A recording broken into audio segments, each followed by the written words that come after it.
कृतीयुक्त प्रयोग करायला सांगतात आणि त्याच्यातून त्याबद्दलच्या संकल्पना तत्व काय आहेत हे विद्यार्थ्यांना समजून सांगतात. तर आम्ही पिल्लू सरांना विनंती करतो की त्यांनी त्यांचा परिचय थोडक्यात करून द्यावा आणि त्यांच्या सत्राला सुरुवात करावी.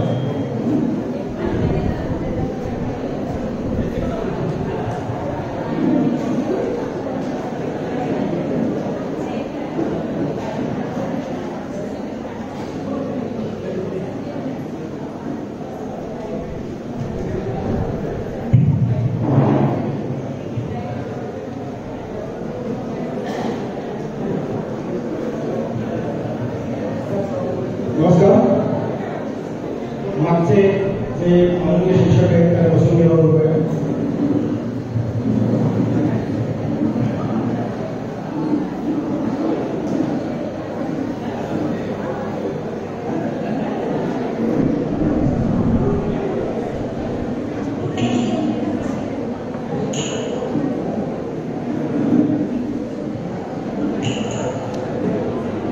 Please settle down.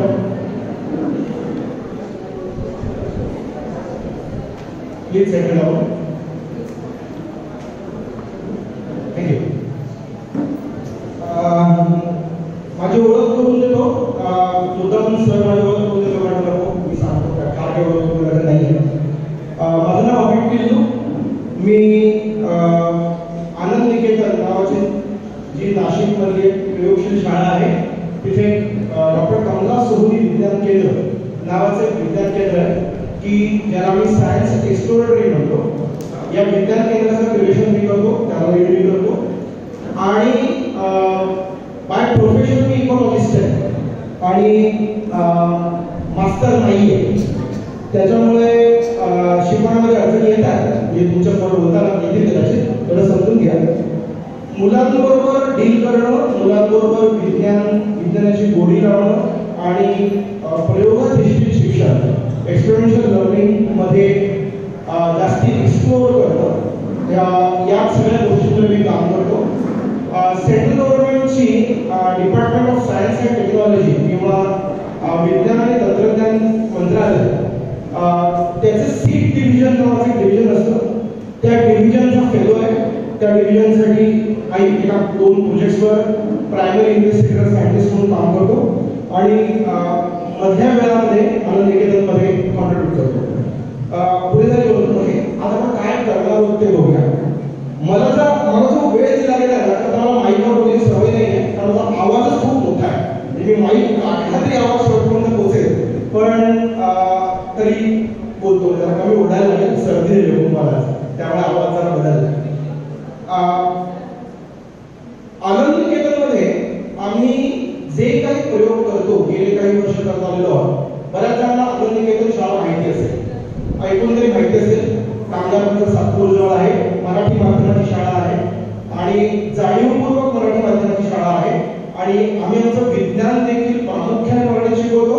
अर्थात टर्मिनॉलॉजी किंवा शास्त्रीय परिभाषा हा भाग सोडून, कारण शास्त्रीय परिभाषा जशाच्या तशा वापरल्या तर फायदा होईल. जड वाटेल थोडं एक्सप्लेन करतो, फार मनावर घेऊ नका. जरा काम म्हणतात शिक्षण शास्त्रीय दृष्टीने डिझाईन केलेलं आहे पण फार लोड घ्यायची गरज नाही. जस्ट फास्ट एक्सप्लेन करतो मी काय लिहिलंय त्याच्यामध्ये.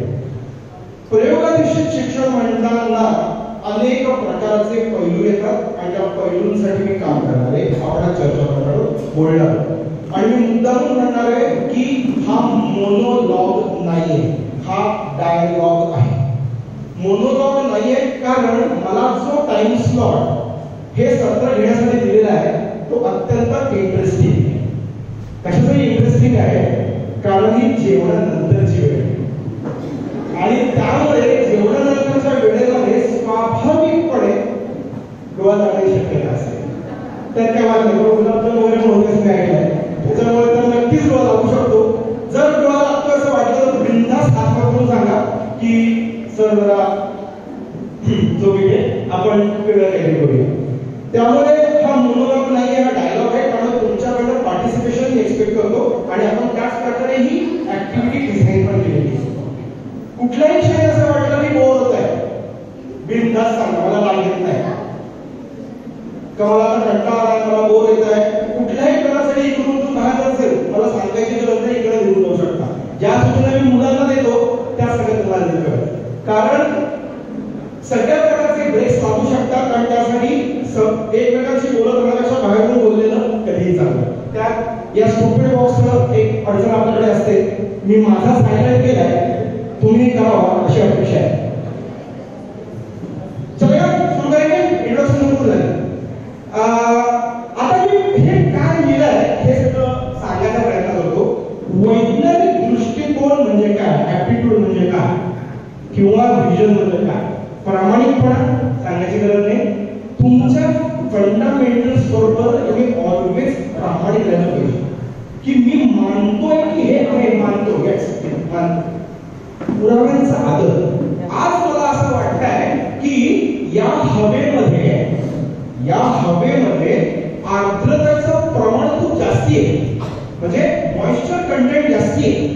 पण माझ्याकडचा जो ड्राय वेट हायग्रोमीटर आहे तो रीडिंग वेगळं देतो, दाखवतो. हा अशा प्रकारचा ड्राय वेट हायग्रोमीटर असतो. सगळ्यांच्या लॅबमध्ये असेल मोस्ट प्रॉब्ली. एक सांगायचं म्हणजे या सगळ्या सेशन नंतर सुद्धा आणि पुढे सुद्धा फॉर्च्युनेटली माझी लॅब जी आहे ती प्रचंड वेगळी आहे. सगळ्यांच्या लॅब अशा असतील असं नाही. माझ्या लॅबमध्ये वाटेल ते आहे आणि आम्ही वाटेल ते घेतलंय, कारण आम्हाला खूप गोष्टी लागतात. आमची लॅब 24/7/365 ओपन असते. कोणीही यावं, प्रयोग डिझाईन करावा, आमच्याशी बोलावं, प्रयोग करावा. आम्ही काही शुल्क घेत नाही. खर्च जो लागणार आहे तुमच्या केमिकल्सचा, तुमच्या गोष्टींचा, ते तुम्ही त्यात घेऊन यायचं आणि करू शकता.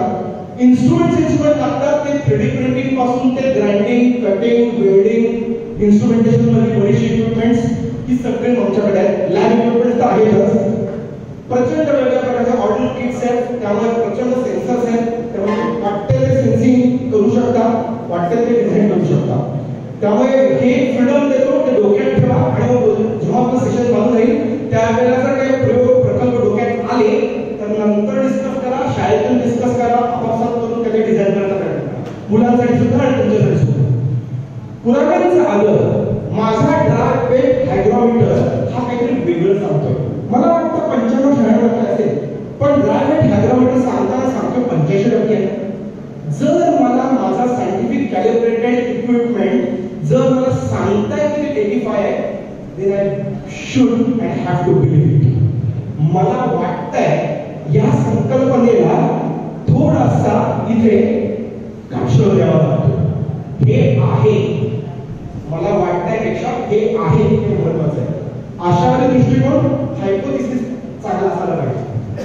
भारताची लोकसंख्या कमी होईल आशावादी आहे, खूप आशावादी आहे. भारताचा GDP 9 जाईल, मी खूप आशावादी, नक्की ठेवला. कारण आशा असते त्याच वेळेला एक विजन मिळते, गोल सेटिंग करता येतं आणि वैज्ञानिकाला गोल सेटिंग करावंच लागतं. आम्ही जेव्हा सायंटिफिक कुठल्या प्रकारचे प्रयोग डिझाईन करतो, अगदी DST लेवलला, त्यावेळेला सुद्धा मला हे करावं लागतं. खुले मन. आज तुम्ही मला कॉन्ट्राडिक्ट केलं काय, आम्ही डर असं नाहीये, हे चुकीचं आहे. आता तुला वाटतंय की 55% आहे, पण नाही, आता आर्द्रता 70%पेक्षा नाही. मी ऐकून घ्यायची तयारी. ज्या क्षणी मी बॅरियर ब्रेक करेन ना, मी तुम्हाला लेक्चर द्यायला, तू काय सांगता मला, तुम्ही काय सांगता मला, तुला काही कळत नाही, हे जेव्हा बॅरियर येतात तेव्हा इनोव्हेशन्स होत नाहीत. माझ्याकडे एक क्लब आहे शाळेमध्ये, त्या क्लबचं नाव आहे, एकदम इंटरेस्टिंग नाव आहे, त्या क्लबचं नाव आहे क्रीडा क्लब. कारण that club is designed for nerds, scientific nerds. ज्यांना घरामध्ये ते चाळे करता येत नाही ते चाळे मी लॅबमध्ये करायला देतो. तुम्हाला आग लावायचे, चला लावूया. तुम्हाला बॉम्ब फोडायचे, चला फोडूया. जे काय करायचं करूया, सेफ्टी कन्सर्न करू. आणि त्याच्यामुळे त्या क्रीडा क्लबमध्ये मी इनोव्हेशन नर्चर करतो. मी म्हणजे त्याच्यामध्ये मी जेव्हा असं म्हणेन ना, तेव्हा आम्ही असं म्हणणार, आम्ही टिलो एकटा काही करू शकत नाही. आमची शाळा आणि सहकारी मित्रमंडळी विद्यार्थी सगळे मिळून करतो आम्ही. सो मी जर चुकून म्हटलं बोलताना त्याचे कॉलेज कंपनी आहे, वैभव आहे, असं लक्षात ठेवा. सो खुले मन असायला पाहिजे, ऍक्सेप्ट करायला पाहिजे, मुलांचं सुद्धा. सुद्धा नॉन न्यूटोनियन फ्लुइडवर काम करतात. आणि नॉन न्यूटोनियन फ्लुइड जेव्हा सांगितले मला की आम्ही नॉन न्यूटोनियन फ्लुइडवर काम करावं तेव्हा मी दसतो.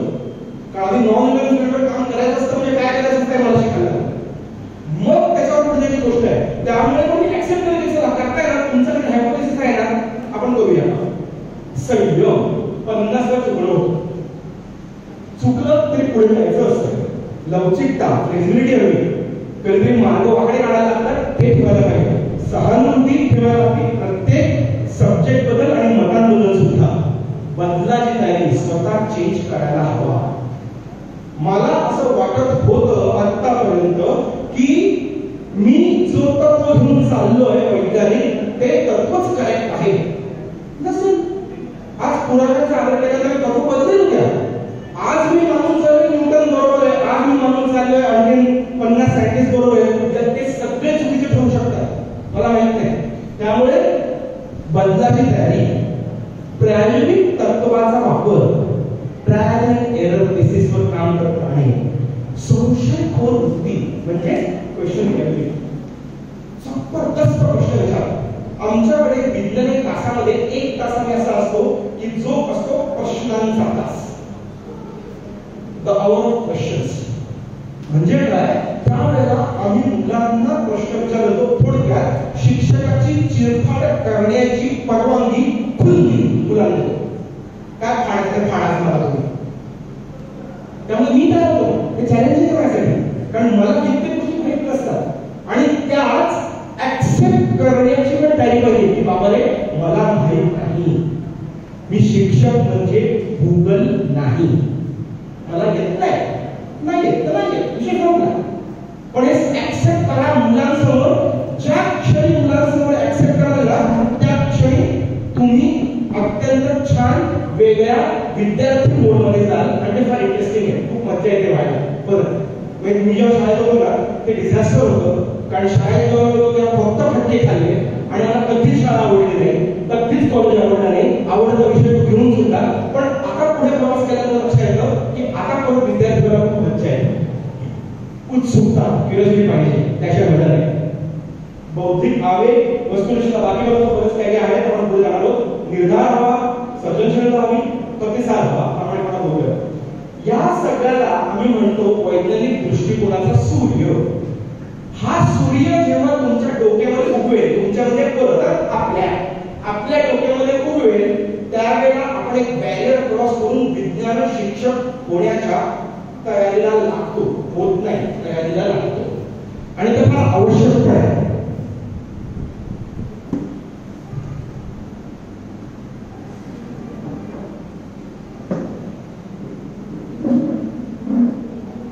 ओके थोडं फॉन्ट छोटा आहे काय असं वाटतंय मला. वैज्ञानिक कौशल्य तुमची तर माहिती मिळवण्याचं कौशल्य मी फार हे पीपीटी देऊन जाणार आहे. तर तुम्ही नंतर कॉपी करा. फोटो काढायला हरकत नाही म्हणजे. पण पीपीटी देऊन जाणार आहे. सर शेअर करू शकतील. जरी आनंद निकेतननी ही बनवलेली असली तरी सुद्धा तुम्ही तुमच्या वापरात करू शकता. फक्त आनंद निकेतनची आठवण काय वापरताना की आनंद निकेतन दिले बस पुरेसे आहे आपल्याला. तर माहिती मिळवण्याचं कौशल्य, नियोजन कौशल्य, ऑर्गनायझेशन स्किल्स लागतील, संवाद कौशल्य, बोलण्याचं स्किल लागेल. कारण खूप गोष्टी एक्सप्लेन करायला लागतात. आता एक खूप छान इव्हेंट होतोय. अजून एक महिन्यामध्ये होईल. त्या इव्हेंटमध्ये सादरीकरणाचा इव्हेंट आहे विज्ञानाचा. आणि त्याच्यामध्ये कुठल्याही पीपीटी विना विषय सादर करायचा असतो. आमचं फॅमिली कधी या प्रकारे मजा येते. विषय दिला जातो. विषयावर तयारी करायला वेळ दिला जातो भरपूर 1 महिना. आणि त्याच्यावर त्या विषयावर सादरीकरण करायचं. हातात कागद न घेता पीपीटी न ठेवता विज्ञान शिकवायचं. फक्त ओरेटरीवर मजा येते. कारण त्या ओरेटरीमधून खूप मुलं वेगवेगळ्या प्रकारच्या गोष्टी एक्सप्लोर करायला जातात. कोणी गाणी म्हणतात, कोणी कविता करतात, कोणी विज्ञान शिकवताना नाचून दाखवतात आणि ते खूप इंटरेस्टिंग असतं. क्रिएटिव्ह स्किल्स डेफिनेटली डेव्हलप आहे. मॅनिप्युलेटिव्ह थोडक्यात हाताळणी कौशल्य, काळजी घेणं, प्रयोग कृती करणं, मोजमाप, प्रयोग दिग्दर्शन, तंत्रज्ञानाचा वापर, इंटरप्रिटेशन स्किल. अन्वयार्थ थेट उत्तर मिळालेलं नाहीये. स्ट्रेट फॉरवर्ड एकच बिंदू सी मिळालेलं नाहीये. पण त्याचा अर्थ काय आहे त्या सीचा? जे उत्तर मिळालं आहे अर्धवट सी ते काय असू शकेल याचा अंदाज नक्की इंटरप्रिट करून आपल्याला करून वापरावा लागतो. आणि आंतरव्यक्ती कौशल्य, वैचारिक कौशल्य. मला वाटतं की काय वेगळं एक्सप्लेन करण्याची गरज नाहीये. आपण थोडंसे पुढे सरकूया. आता आज तुम्ही माझ्या याच्यामध्ये बघितलं असाल तर परिसर प्रकल्पावर मी बोलणार आहे. त्या परिसर ही आलेली पूर्वपीठिका होती. परिसर प्रकल्पाबद्दल. बरं सर, मी पक्का मास्टर नसल्यामुळे मी वेळेत माझी निसटून जाते. शिट्टी मारा, थांबतो. चलो, हा मला भावंत शिट्टी मारा. मी मुलांना पण बनवतो शिट्टी मारली एवढं शिट्टीने काही होत नाही. मग मारायची नाही मारत सर त्यानंतर गोष्टी मारली. ओके, परिसर प्रकल्प 6 स्टेप्स.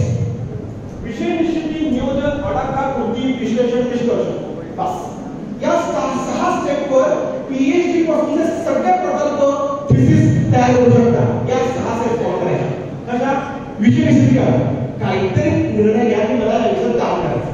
पुढचं नियोजन, तो विषयाला साधण्यासाठी प्लॅनिंग करा. सगळ्या प्रकारचं संशोधनात्मक प्लॅनिंग करा, फायनान्शियल प्लॅनिंग करा, ज्ञानात्मक प्लॅनिंग करा. काय काय प्रकारचे ज्ञान घ्यावे लागेल. आराखडा म्हणजे हायपोथेसिस. शुद्ध मराठीमध्ये हायपोथेसिस मांडा की हायपोथेसिस मांडा की मला हे साध्य करणार आहे या प्रयोगाच्या शेवटी. तसं आजचा हा माझा प्रयोग चाललाय. या प्रयोगाच्या शेवटी माझा हायपोथेसिस काय की तुम्ही मला पुढच्या शेवटच्या 10-15 मिनिटांमध्ये भरपूर प्रश्न विचाराल. हा माझा आराखडा आहे. बघूया माझा आराखडा खरं करतो. कृती, प्रत्यक्ष काम जे मी आता करतोय तुम्हाला वेगळ्या गोष्टी डिलिव्हर करण्याचं. प्रयोगामध्ये आपण कृती करा लागतात सगळ्या प्रकारच्या. विश्लेषण, विश्लेषण म्हणजे काय? शेवटीचं अनालिसिस की मी जो प्रयोग केला तो बरोबर केला का, बरोबर केला तर तो कसा बरोबर केला, चूक केला तर कसा चूक केला किंवा चूक झाला, मला अभिप्रेत असलेली उत्तरं योग्य प्रकारे मिळाली का नाही मिळाली, नाही मिळाली तर का नाही मिळाली, नाही तर का मिळाली. बाप दाखवतो कशी आवश्यक सिंपल. त्यामुळे तुम्हाला त्याच्यावर करावंच लागेल की विश्लेषणामध्ये सगळ्या गोष्टी फायनली निष्कर्ष कन्क्लुजन की एवढा सगळा जे रामायण केलं त्या रामायणाच्या शेवटी मला हे उत्तर मिळालं जे मी कदाचित आडाका बांधताना ठरवलेलं होतं किंवा नव्हतं. ठरवलं होतं तर तुमचा प्रयोग यशस्वी झाला, नव्हतं तर प्रयोगामध्ये अजून सुधार करण्याची गरज आहे, काही बदल करण्याची. कशामध्ये करू शकतात? सिस्टीम मध्ये, प्रयोगाच्या डिझाईन मध्ये कुठेतरी बदल करण्याची गरज आहे. सो हा प्रकल्पचा बेसिक आराखडा हा आहे किंवा आराखडा आहे. ओके, हा पहिला प्रकल्प सगळ्यांनी मुलांबरोबर करा. आता मी मुद्दामून इयत्तानुसार दिलेलं नाही. प्रत्येक वेळेला जसं लाईट, प्रकाश हा विषय 4थी 5वी त्यांना वेगळ्या प्रकारे येतो, 7वी 8वी मध्ये त्यांना पण वेगळ्या प्रकारे येतो, तोच 9वी 10वी आणखी वेगळ्या प्रकारे येतो आणि पुढच्या हायर सायन्सेस मध्ये गेल्यानंतर आणखी कॉम्प्लेक्सिटी वाढते. पण प्रकाश इथपासून 4थी पासून ते बीएससी पर्यंत प्रवास करतो तुमच्या बरोबर जर सायन्स परस्यू केलं तर. तसं जर तुम्ही परिसर किंवा जर बॉटनी किंवा बायोलॉजी परस्यू केलं, फील्ड सायन्सेस मध्ये गेला तर ही जी शीट आहे ही आम्ही मुलांना देतो. हा प्रयोग मनपा शाळेबरोबर केला. आपल्या बरोबर मानवी आंदोलन काही करत चालतं. इतकं टेबल करून आम्ही मुलांना 40 ते 50 सॅम्पलिंग करायला, 40 ते 50 पानांचे नमुने आम्ही मुलांना लावतो. काय काय लागतं त्यामध्ये? पानाचं नाव ते नंतर कळतं, कधी ओळखता येत नाही. प्रकार, साधे संयुक्त याच्या डायग्राम्स पुढे येतील, पहिली स्लाइड टाकली. कडा, गुळगुळीत, दंतेरी, खोल, विभागलेली. रंग, रंगपट्टीवरील त्या मानतो, रंगपट्टी. आता आपली युनिव्हर्सल कलर बँड आहे. युनिव्हर्सल कलर बँड याचा अर्थ असा की याच्या खाली जो नंबर दिलेला आहे तो युनिव्हर्सल आहे. जसं आपण बायोलॉजीमध्ये बायनॉमियल नोमेनक्लेचर स्वीकारलेलं आहे, द्विनाम पद्धती जी स्वीकारलेली आहे, तसं ही युनिव्हर्सल नंबरिंग सिस्टम आहे. उदाहरणार्थ #96C94A हा जो नंबर आहे, हा नंबर तुम्ही टाकला तर तुम्हाला हीच शेड कुठे येईल? त्याने होईल का?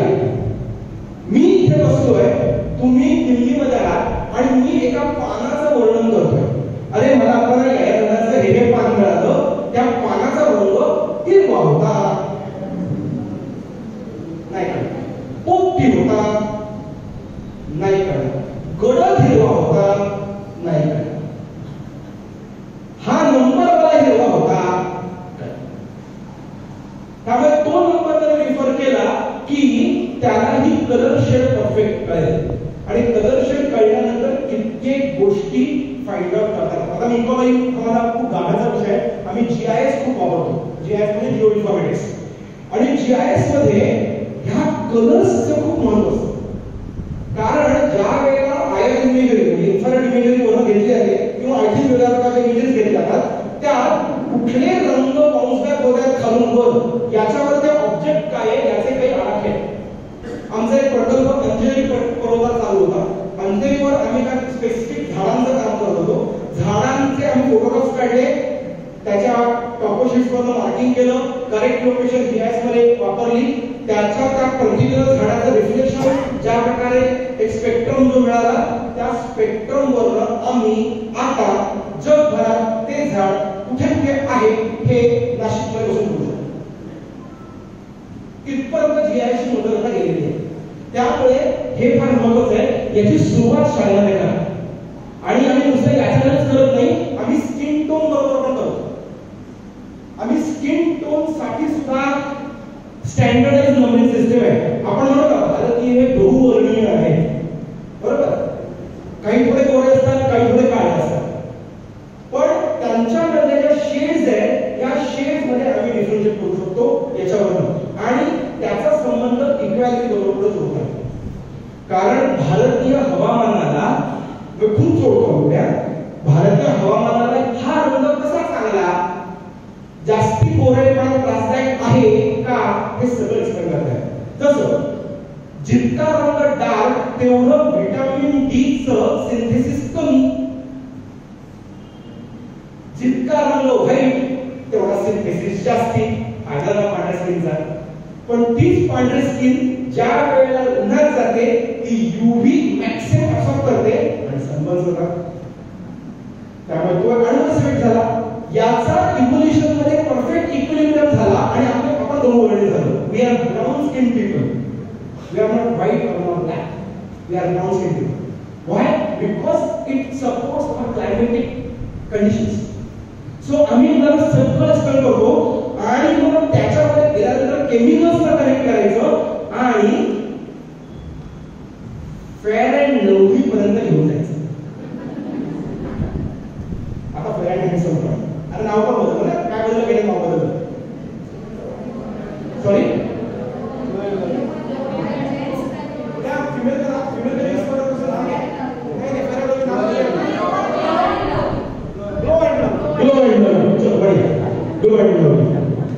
तो फेअर अँड लव्ली नाम नाही आहे, ग्लो अँड लव्ली नाम आहे.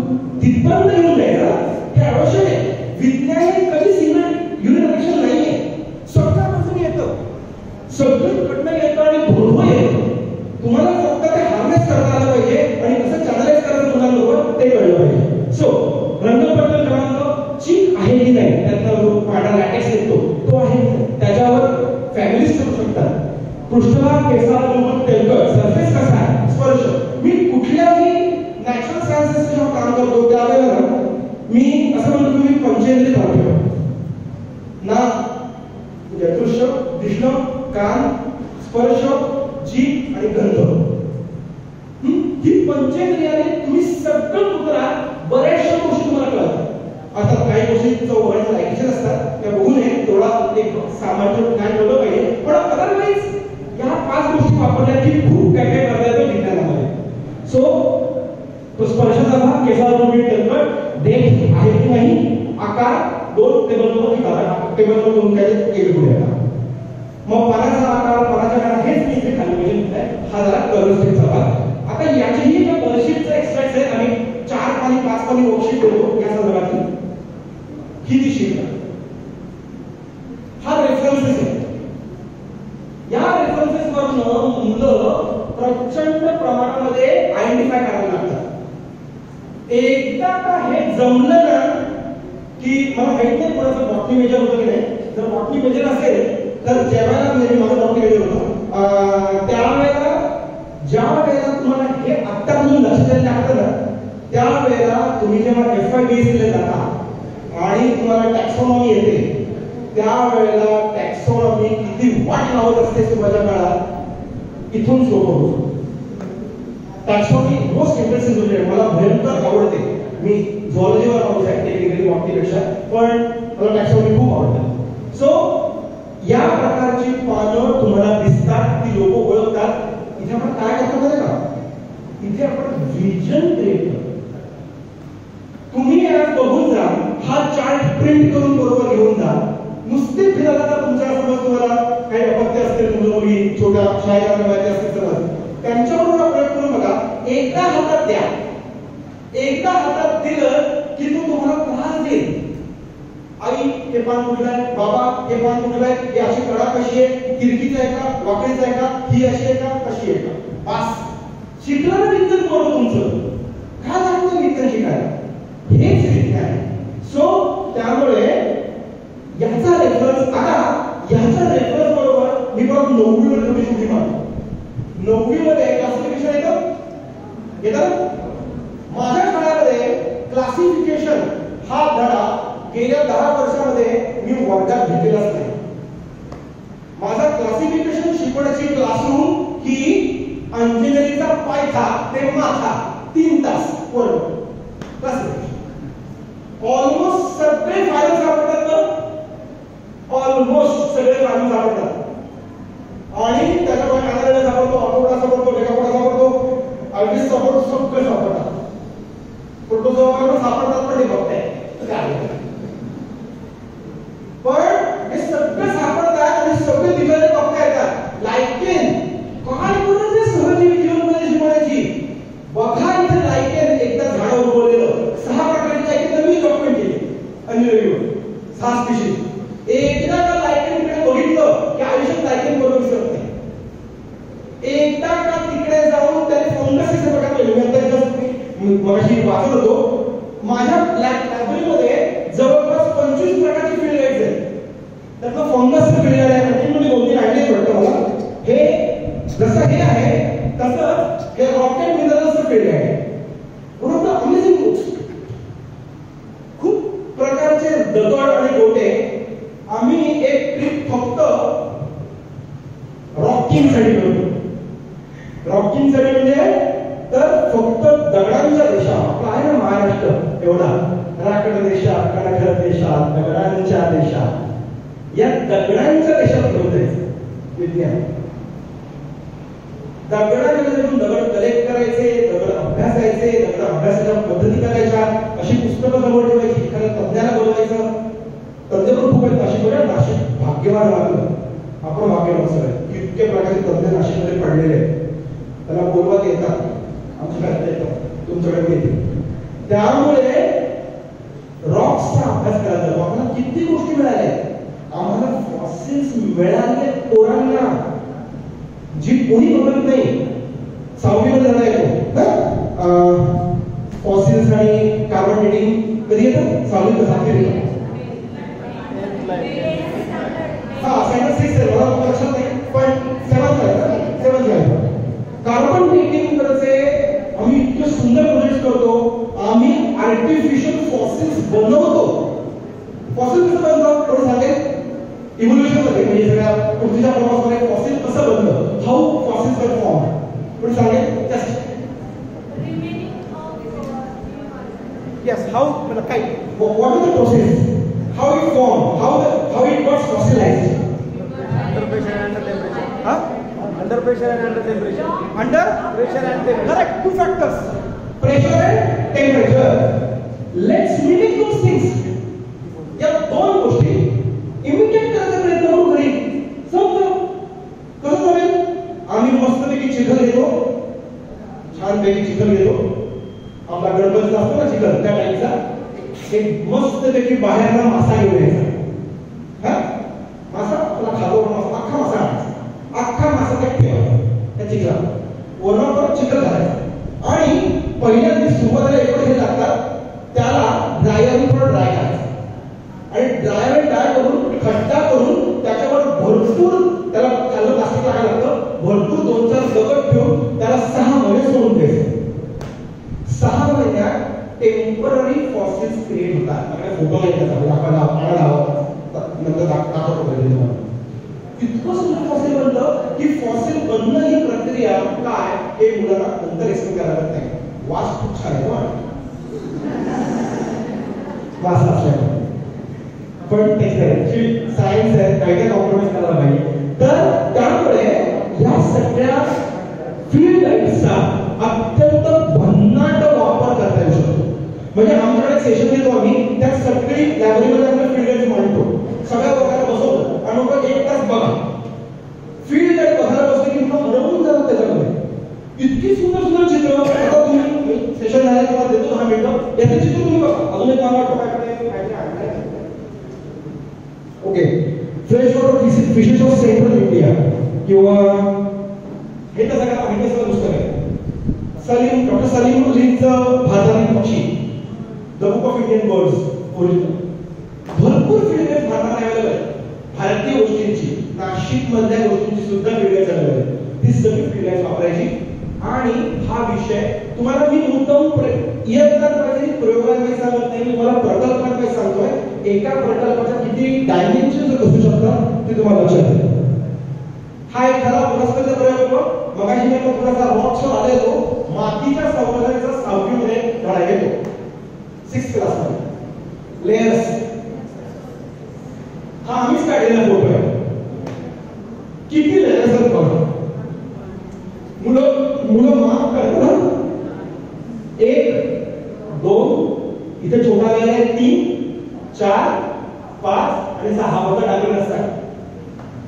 मुद्दामून मुलांना जिकडे घाटाचं काम चालू असतं, रोड कटिंग झालेलं असतं, अशा ठिकाणी घेऊन जायचं. बिल्डिंगला पाया खणतात. पाया खणण्याच्या वेळेला तिथला तो जो खणणारा माणूस आहे त्याची परवानगी घेऊन सगळ्या मुलांना त्या खड्ड्यात उतरव. ती पडत त्या खड्ड्यात नंतर आता उतरवत होतं. तर खड्ड्यात जेव्हा उतरवता तेव्हा व्हर्टिकल स्पेक्ट्रम दिसतो आणि मग सांगणं सोपं होतं की भाऊ रे, हा जो वरचा जो 15 सेंटीमीटरचा लेअर आहे ना, तो व्हायला मागचं 1 लाख वर्ष लागत आहे. तो म्हणजे खूप सांगतो आपण, बघतात ना त्यावेळेला कळतं. मग खाली गेल्यानंतर पिवळी माती, मग लाल माती, मग मुरुम, मग खाली बेस रॉक मिळू शकतो. आता माझ्याकडे ना एक मी आणण्यासाठी माहित नाही, बघतो सॅम्पल नाही आहे, पण तुला काय आहे ते कळेल. या प्लास्टिक टेस्ट ट्यूब्स आहेत. प्लास्टिक टेस्ट ट्यूब्स आहे, त्याला वरचा लीड पण आहे. तो प्रयोग सॅम्पल काढून टाकलाय. याच्यामध्ये आम्ही एवढी माती भरतो. मुलांना आम्हाला सांगतो त्यांच्या गावातली, घराच्या आसपासची माती, याच्यामध्ये पाणी भरायचं. पाणी भरून खूप जोरात विघ्नसने हलवायचं आणि 24 तास त्याला न हलवता सरळ स्टेडी ठेवून द्यायचं. तुमच्या घराच्या बाहेरच्या मातीमध्ये सुद्धा तुम्हाला 4 लेयर्स सहज दिसतात. आणि ज्याला आपण कुठेतरी मुद्दा म्हणतो, सगळ्यात वरचा जो सेंद्रिय घटक जो असतो तो ह्युमस, तो ह्युमस सुद्धा वर फ्लोटिंग होता दिसतो. एकदा काही प्रत्येक मुलाला करू द्या, तो धडा शिकण्याची गरज नाही. कारण त्याला सगळं समजतं की कुठेतरी मुद्दा म्हणजे काय, किंवा लेयर्स कुठले असतात, क्ले कुठला कंटेंट आहे, सँडी लोम म्हणजे काय, किंवा चिकन म्हणजे काय, किती प्रकार आहेत. आपण जेवढे सिलेबस पर्यंत तेवढे कव्हर करू शकतो. याची शेजारी हा जो मुद्दा टाकला येतो तो ग्रॅन्युलर क्रम स्ट्रक्चर, म्हणजे मातीच्या कणांच्या आकाराचा आहे. अगदी व्हेरी फाईन 1 mm पेक्षा जास्तीपासून. आणि आपण एक ग्राफ पेपरवर करतो. एका ग्राफ पेपरवर 1 ग्रॅम माती किंवा 1 चिमूटभर माती घेऊन ठेवायची, पसरवायची आणि 1 मिलीमीटर पेक्षा कमी कण किती आहेत, 1 मिलीमीटर पेक्षा जास्ती कण किती आहेत, 2 मिलीमीटर पेक्षा जास्ती किती आहेत. ग्राफ पेपरवर 1 मिलीमीटरचा बारीक स्क्वेअर असतो 1 बाय 1चा.